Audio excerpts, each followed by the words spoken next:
Okay, so let's get on with the next part of this. What you need to do now, is because in the first step we just had you create the repos on GitHub. Okay, so GitHub is out on the web, and then what you will need to do is have it local, and then you will push your code to the GitHub repo out on the web so that people can share, and that's where people share code, right? So in this step, what you're going to need to do is install GitHub for your operating system. So when you click on this link, if you're on Windows, it'll take you to install for Windows. If you're on Mac like I am right now, it'll download for the Mac. And as of right now, this is the most current version. So that's the next step that we're going to need to do. And now I run Windows and I run Mac, and I run Windows inside of my Mac, very much like you're going to see Andrew do in his setup videos that we're now inching closer to you completing. So just FYI, that's the part of what you're going to be doing. Matter of fact, let me just show you. Let me get back out of here. I was actually just reviewing this to look for the idea of this commander.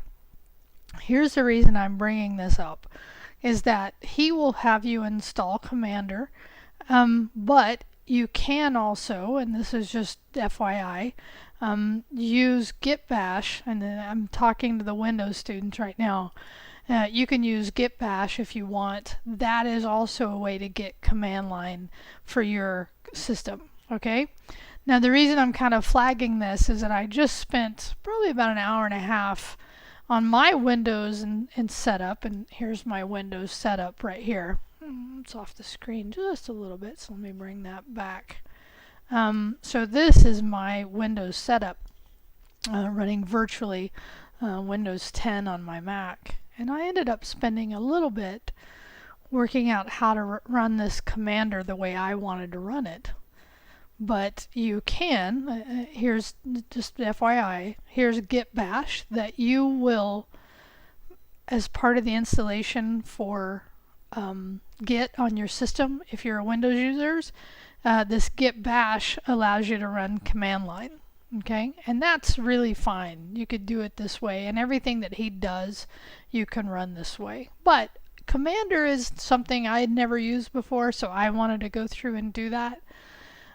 But whichever way, you're going to have to get to a command line, and you're going to have to do commands that no matter what operating system you're on, they work. And that just kind of levels the playing field for everyone. So FYI, like ls is a command we do to list files. Well, if you were just in the command line of Windows, ls doesn't work. Because that's a Unix command like pwd, and he actually covers these commands, shows me my current working directory.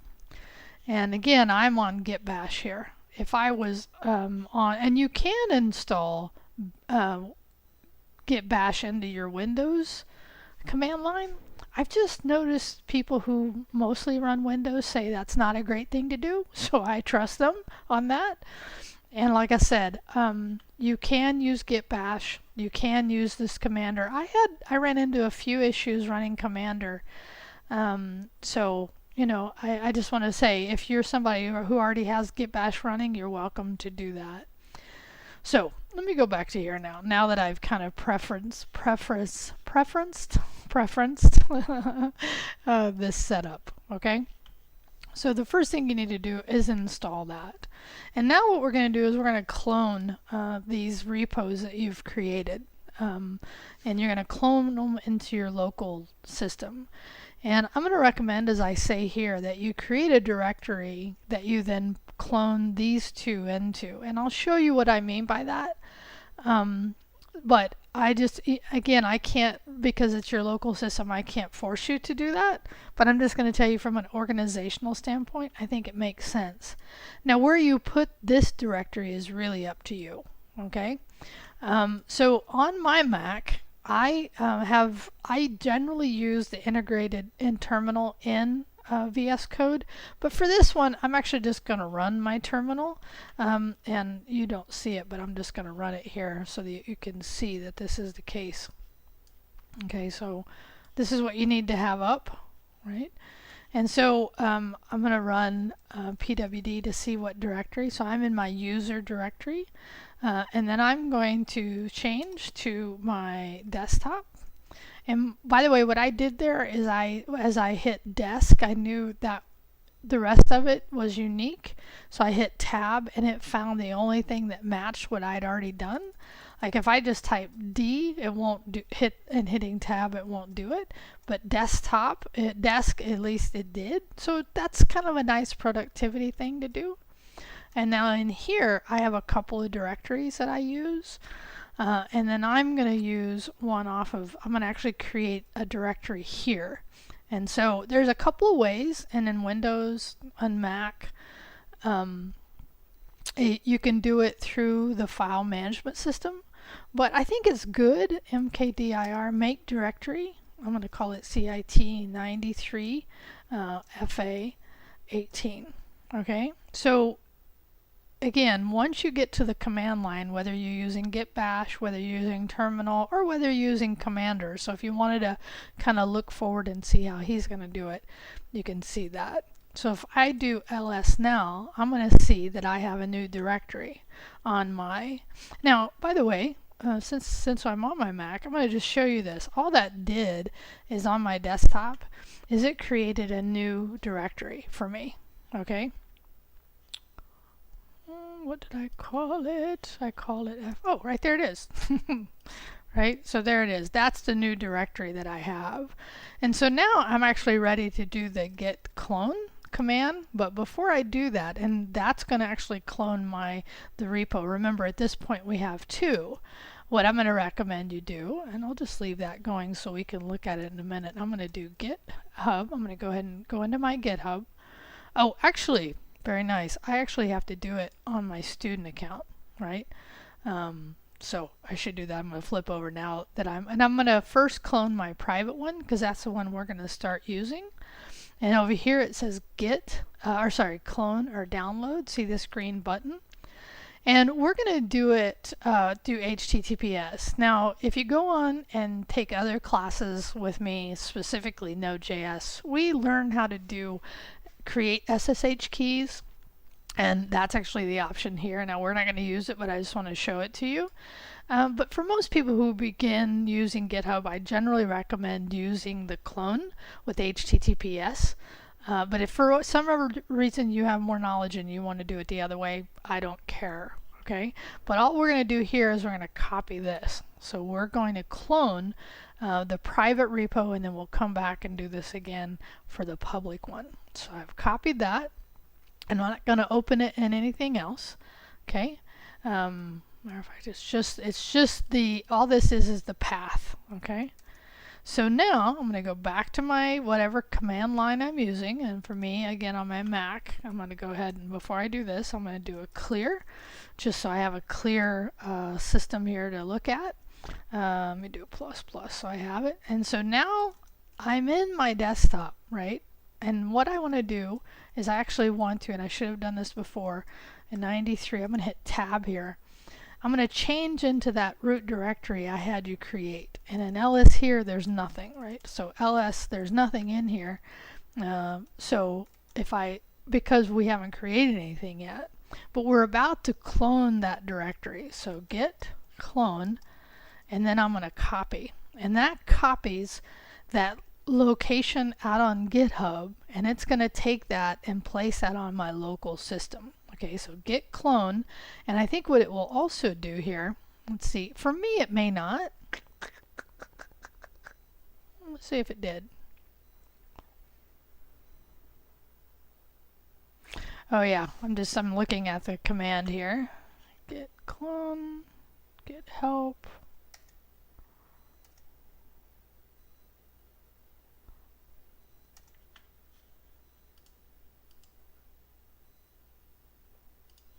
Okay, I just took a minute there to check this error message, and it looks like it ran anyway, so I'll do some little investigation. I suspect it's because of what I talked about before, which is that I had before set up, and I still have the other method for cloning. But now that I have that, I'm going to clear again just because it's good to clear the screen.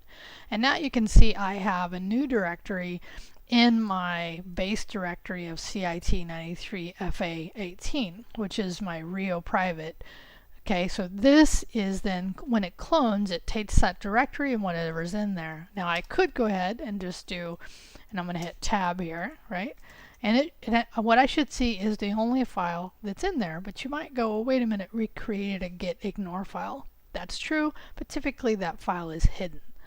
So I'm going to back up one directory, and we're actually going to go ahead and clone that other one just because it's good experience to have.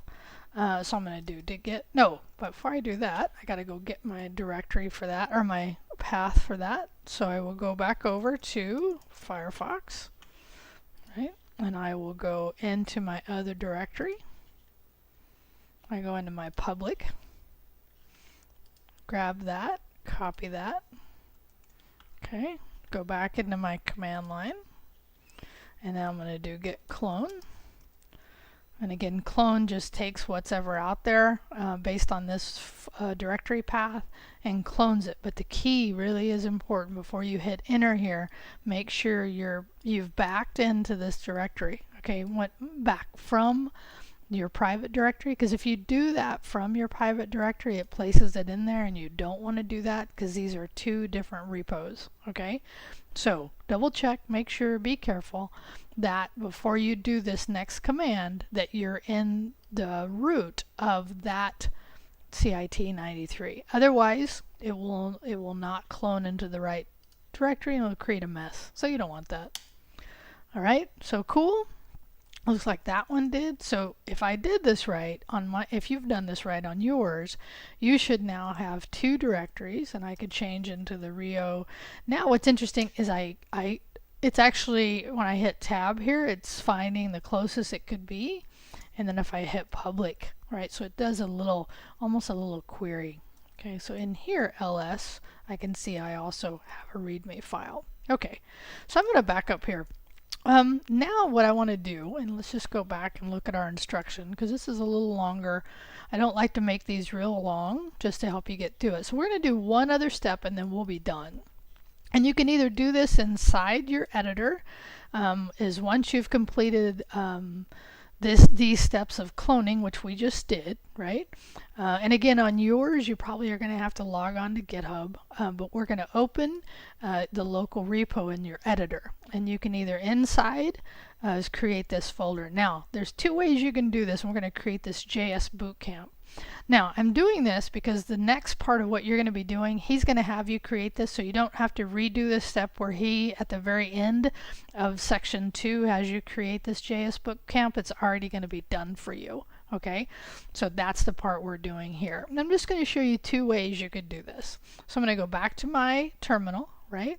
And I could either do this. I could change back to that directory. I could cd change directory, and in this case I'm going to do the Rio _ private, okay, ls here. Now in this I could do mkdir and then do JS bootcamp. Don't do it yet, just I'm going to show you I could do that. But the other thing I could do, which is kind of nice, is I could just type code, which actually runs VS Code here. And that opens, and again, don't do it, just watch what happens.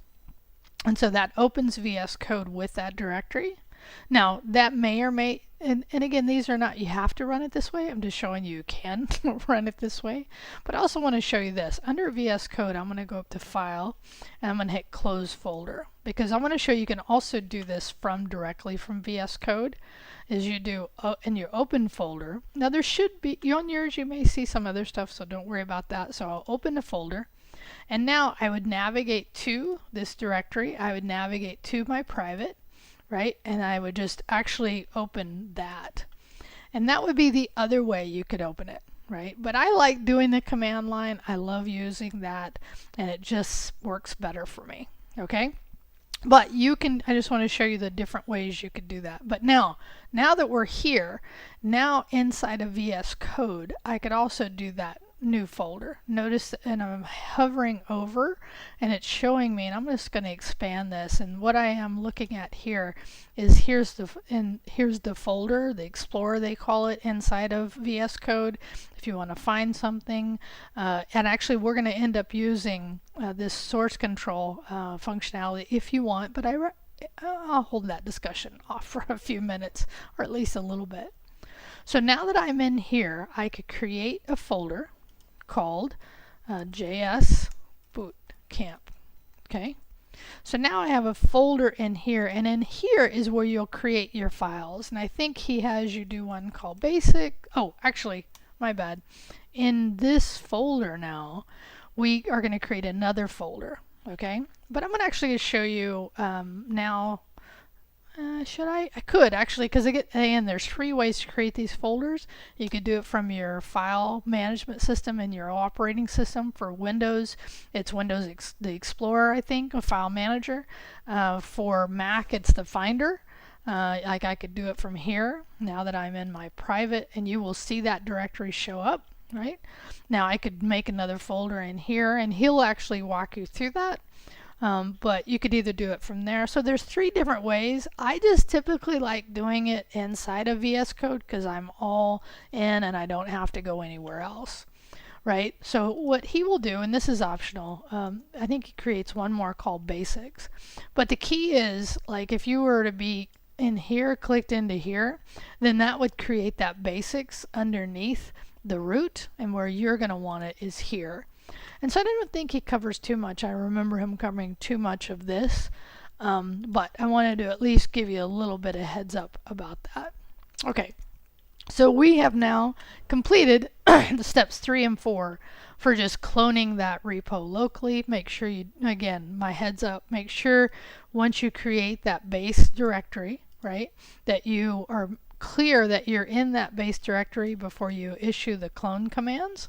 Right, and then open, and I've shown you 2 different ways to, once you're in your private repo, open that in your editor.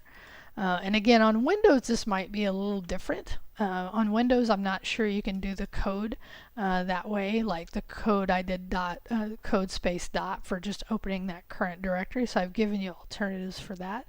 So I'm going to leave that here, and then what I will do in this last video is then go over specifically how you need to submit and how you need to stage, commit, and push your changes that you're going to do in here.